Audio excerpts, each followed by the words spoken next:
सफलता क्या है? हर व्यक्ति के लिए उसकी सफलता का अलग-अलग परिभाषा है। तो यदि आप किसी व्यक्ति को ये आँकते हैं कि वो सफल है या नहीं सफल है, आप उसका वर्तमान देख रहे हैं। लेकिन आपको नहीं पता कि वो कहाँ से शुरू किया है। जब तक आप किसी के जीवन का स्टार्टिंग पॉइंट नहीं समझते, तब तक आप ये डिसाइड नहीं कर सकते कि वो सफल है या नहीं सफल है। उदाहरण के लिए कि अगर कोई रास्ते पे चल रहा है, तो कोई सपोज़ मान के चलिए किसी को पहुँचना है किसी अमुक जगह पर, तो किसी ने 5 किलोमीटर पहले से शुरुआत करी है, किसी ने 10 किलोमीटर पहले से शुरुआत करी है।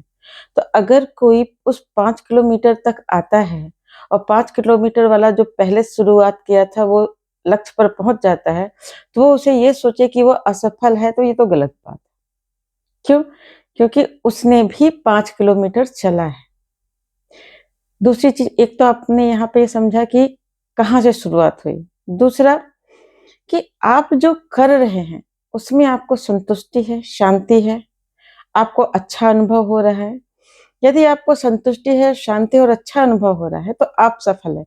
भले आप दूसरों की निगाहों में असफल दिख रहे हैं। अब उदाहरण के लिए मान लीजिए कोई संत है, संत समाज व्यक्ति है जिसने अब रोज़ी-रोटी के लिए वो नौकरी कर रहा है, उसकी बहुत अच्छी आर्थिक स्थिति नहीं है क्योंकि वो गलत धंधे नहीं कर रहा है, वो ईमानदारी से कमा रहा है। तो हो सकता है जो घूस वगैरह ले रहा हो, उसको ऐसा लगे कि अरे! ये तो असफल है, इसने तो अपना कुछ भी नहीं बनाया। लेकिन हो सकता है और भी लोग जो 2 लोगों को देखें, वो सोचें कि ये वाला सफल है, ये वाला असफल है। बाहरी से आप किसी की सफलता-असफलता डिसाइड नहीं कर सकते। कारण कि कौन किस तरीके से पैसे कमा रहा है। अब दूसरा उदाहरण देख लीजिए, हो सकता है एक व्यक्ति अथाह मेहनत कर रहा हो और उसके बारे में रूमर्स फैलाए गए हों कि ये बंदा गलत तरीके से कमा रहा है, जबकि वो अपनी मेहनत से, अपने सिस्टम से, सिस्टमैटिक दर से पीढ़ी दर पीढ़ी बढ़ रहा है। लेकिन कहने वाले तो कुछ भी कहते हैं। अब वो और एक व्यक्ति जो निठल्ला है, निकम्मा है, कुछ नहीं कर रहा है और ईमानदारी का चोंगा ओढ़कर बैठा है। अगर लोग ये कहें कि भई उसको इग्नोर करें और इसको सम्मान दें तो भी गलत है। जब तक तथ्य, तर्क, प्रमाण के साथ किसी के सारे सिस्टम को नहीं समझा जा सकता, तब तक हम किसी को सफल और असफल नहीं मान सकते। वैसे भी परम पूज्य गुरुदेव पंडित श्री राम शर्माचार्य जी ने कहा है, अनीति से कमाए गए धन की अपेक्षा नीति से कम कमाना भी ठीक है। लेकिन वहीं परम पूज्य गुरुदेव ने यह भी लिखा है कि असफलता यह सिद्ध करती है कि सफलता का प्रयास पूरे मन से नहीं किया गया। वहीं परम पूज्य गुरुदेव यह भी लिखते हैं, श्रीमद् भगवत गीता भी ये कहती है कि कर्म से सफलता अर्जित करनी पड़ती है। भगवान उसी की मदद करता है जो अपनी मदद स्वयं करता है। उद्यमी पुरुषः बपुतः लक्ष्मी। तो किसी को भी सफल और असफल कहने से पहले इन सारी बातों पर ध्यान कर लें। अब आता है सेल्फ मूल्यांकन, अपना स्वयं का मूल्यांकन करना कि हम सफल हैं अपनी जिंदगी में या नहीं। तो सबसे पहले पेन कॉपी उठाइए, सोचिए कि आपकी करियर की शुरुआत किस उम्र में हुई थी, उस समय आपके पास क्या था, आपका ज्ञान का स्तर क्या था, आपके धन का स्तर क्या था, आपका सामाजिक स्तर किस प्रकार से, स्टेटस क्या था, सारी चीजों को नोट कर लीजिए और आज के दिन आप उसका मूल्यांकन करिए कि आज आपके पास क्या उस समय से अधिक ज्ञान है, क्या उस समय से अधिक धन है, क्या उस समय से अधिक सामाजिक तौर पर आप अच्छा स्टेटस लेकर बैठे हैं। अगर ये सारी चीजें आपके पास हैं तो आप सफल हैं, अधिक है। दूसरों से तुलना मत करिए। परम पूज्य गुरुदेव ने कहा है 2 चीजें इंसान को कभी नहीं करना चाहिए। पहला, सबसे बड़ा रोग क्या कहेंगे लोग। दूसरों की परवाह करके मत परेशान होइए। दूसरे की परवाह करना ही क्यों है। और दूसरा कि दूसरों से अपनी तुलना मत करिए। सब यूनिक है, आपकी 5 उँगलियाँ बराबर नहीं हैं। फिर आप कैसे भावना कर सकते हैं कि आपको क्या कहते हैं, सभी संसार में बराबर होंगे। सबके अपने-अपने कर्म हैं, अपने-अपने प्रारब्ध हैं। एक हमारे घर की घटना सुन लीजिए। एक बार हमारे पतिदेव और हम लोग बच्चे से बात कर रहे थे, तो अचानक हमारे पति ने कहा कि देखो हम लोगों के समाज तो कितनी असुविधा थी पढ़ाई के लिए, कितना हम लोगों को स्ट्रगल करना पड़ा, और तुम देखो, तुम जब जन्म से ही तुम्हारे पास तुम्हारे लिए माता-पिता ने सब कुछ सेट कर रखा है, तुम अच्छे स्कूल में जा रहे हो, तुम्हारे पास गाड़ी है, ये है, वो है। तो मेरे बेटे ने बड़े प्यार से स्माइल करके अपने पतिदेव को उत्तर दिया कि पापा आप मेरे इस जन्म के कर्म देख रहे हो। मेरे पिछले जन्म के कर्म नहीं देख रहे हो कि मैंने पिछले जन्म में क्या-क्या अच्छे कर्म किए थे जिससे मुझे आप जैसे पिता और अब मम्मी जैसी माता मिली। तो बात तो सही है, मज़ाक तो आप अलग सोच लीजिए, लेकिन ये सोचिए ना कि आप किसी की सफलता-असफलता इस जन्म से कैसे डिसाइड कर सकते हैं? इस जन्म से उसकी तुलना कैसे कर सकते हैं? हो सकता है उसके पिछले जन्म का पुण्य फल बहुत अधिक हो। कौन अमीर घर में पैदा हो रहा है, गरीब घर में पैदा हो रहा है, वो भी तो उसके पिछले जन्म के कर्म फल ही तो है। तो हमें बहुत सारी चीज़ों को समझने की आवश्यकता है। और सबसे पहली चीज़ ये समझने की आवश्यकता है कि आप एक यात्रा में हैं। आपको जिस दिन जैसे दूध का पैकेट आपने देखा है ना, जिस दिन आपने दूध बनता है उस दिन पैकेट में पैक होता है, उस दिन की उसकी बनने की डेट, और एक दिन जिस दिन वो एक्सपायर होगा उस दिन की एक्सपायरी डेट लिख दी जाती है। वैसे ही जैसे ही आत्मा को नया शरीर मिलता है, तो उस शरीर में उस शरीर की जिस प्रकार जन्म की तिथि लिख दी जाती है, वैसे ही मृत्यु की तिथि भी लिख दी जाती है, एक्सपायरी डेट लिख दी जाती है। तो हम सभी को एक दिन एक मुट्ठी राख में बदलना ही है। तो इस जन्म को अगर आप अच्छे से नहीं जी पाए, तो आप मान के चलिए अगला जन्म भी अच्छा नहीं होने वाला। आप अगर ये सोचते हैं कि हम अभी कुछ ना करें, बाद में सब सही होगा, ऐसा नहीं होता। परम पूज्य गुरुदेव पंडित श्री राम शर्माचार्य जी कहते हैं कि आपके पास बस यही पल है, वर्तमान पल ही आपका होता है।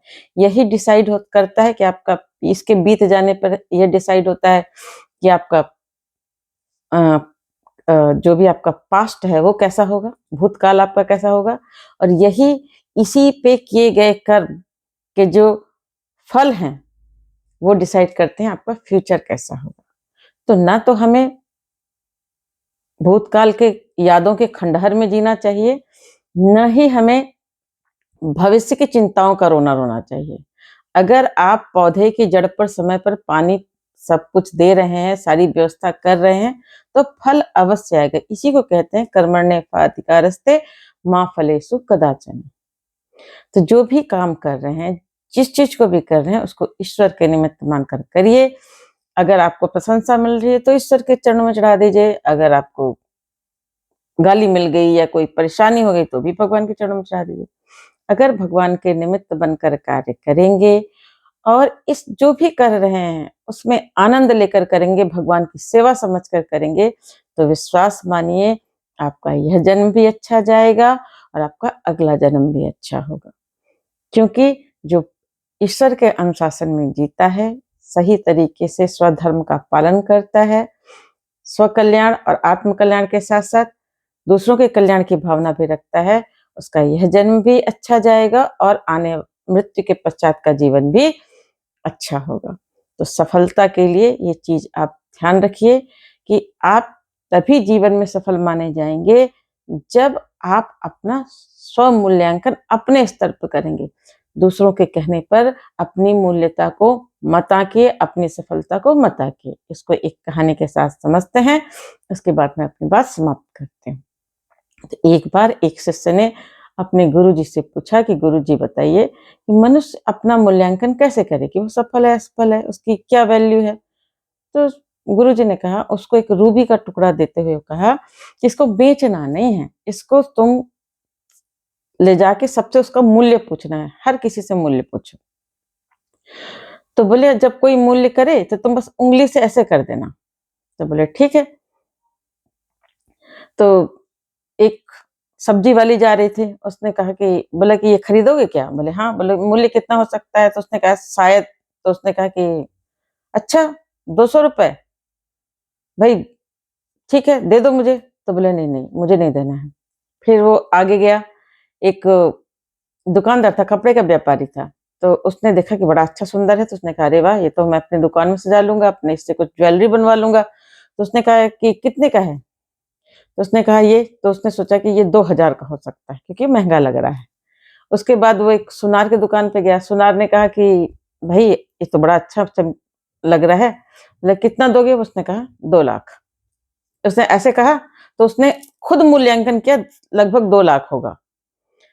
तो वो अपने मुँह से कुछ नहीं सच से बता रहा था, वो सिर्फ़ इशारे कर रहा था और सामने वाला उसका मूल्य तय कर रहा था। उसके बाद एक जौहरी के पास गया, जौहरी को उसने दिखाया, तो जौहरी ने पहले एक कपड़ा बिछाया, उसके ऊपर इस रूबी को रखा। भैया बोला, "ये रूबी अमूल्य है, मैं अपनी पूरी दुकान भी आपको इस दे दूँ, तो भी मैं इसका मूल्य नहीं चुका सकता। अगर आप कहते हैं, तो मैं एक राजा है, मैं उसको बात कर सकता हूँ, वो इसका मूल्य शायद चुका सके।" तो उससे स्याया बोला, महाराज रूबी तो एक, लेकिन सभी व्यक्तियों ने इसका मूल्यांकन अलग-अलग किया। तो वहीं पर उसके गुरु ने कहा कि बेटा, आपका आप कितने कीमती हो ये तो अलग चीज़ है, लेकिन इस पर भी बात निर्भर करती है कि सामने वाले की औकात क्या है। आपकी औकात को समझने के लिए सामने वाले की औकात को भी समझना अनिवार्य है। सब्जी वाले ने अपनी हैसियत, अपने औकात के हिसाब से उसका रेट लगाया। उस कपड़े वाले ने अपने हिसाब से उसका रेट लगाया, सुनार ने अपने हिसाब से लगाया और जौहरी जो उसका असली मूल्य जानता था, उसने उसका सही मूल्यांकन किया। तो गुरुदेव ने कहा, जब तक सही जौहरी तरह का व्यक्ति ना हो, तब तक आप नहीं मान सकते कि वो व्यक्ति किस उसका मूल्यांकन सही कर रहा है या नहीं कर रहा है। जैसे कोई पेंटिंग बनाकर टाँग दे, तो बाकी जो आम जनता उसका मूल्यांकन करेगी, वो तो अपनी नज़रों से करेगी, अपने हिसाब से करेगी। लेकिन उस पेंटिंग का सही मूल्यांकन वो व्यक्ति कर सकता है, जो उस चित्रकला में एक्सपर्ट हो। तो अगर आपका कोई मूल्यांकन सही नहीं कर रहा है और आपको लगता है आप सही हैं, अपनी जगह पे सही हैं, तो परवाह मत करिए, दूसरों की परवाह मत करिए। वो व्यक्ति हो सकता है अपने स्तर, अपने औकात के हिसाब से आपका मूल्यांकन कर रहे हैं। आपको आगे बढ़ते रहना है, सफलता के लिए मेहनत करते रहना है, सही दिशा पे प्रयास करना है, समय प्रबंधन करना है, मन प्रबंधन करना है, विचार प्रबंधन करना है और अपनी ज़िंदगी को आगे बढ़ाना है। धन्यवाद। आपकी सफलता के लिए मैं प्रार्थना करती हूँ।